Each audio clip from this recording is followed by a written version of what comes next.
Previously on Marketing Matters. We haven't really done a whole lot of, kind of consistent, deliberate marketing over the years. I mean, we're a very design-driven culture, and so packaging and design and telling our story through that has been a large focus. We have done quite a bit of social as well, but I think this is a moment in time to tell the next chapter of the story, that we're more than a yogurt company, connected to Hamdi and his vision and everything we've just talked about, but then to figure out, how do we reimagine marketing? How do we bring the best of tech with the best of CPG together to create something perhaps a bit more disruptive? And to me, that's about actions, not ads, right? Products in the tech company, it's about the experience of the product, right? It's about being personalized, digitally native, connecting to the consumer in a direct way. And so this Halloween promotion that we did called Halloween Flip, which was about our fun flip product, which is a mixable product. We brought Halloween to the yogurt aisle, which, most people don't bring Halloween to the yogurt aisle. No. It's in the candy aisle.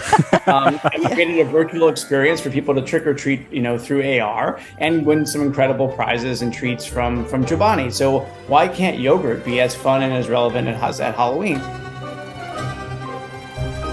Stay on top of the latest in identity, marketing, branding, and pop culture by following Americus Read on social media, or learn more at americusread.com.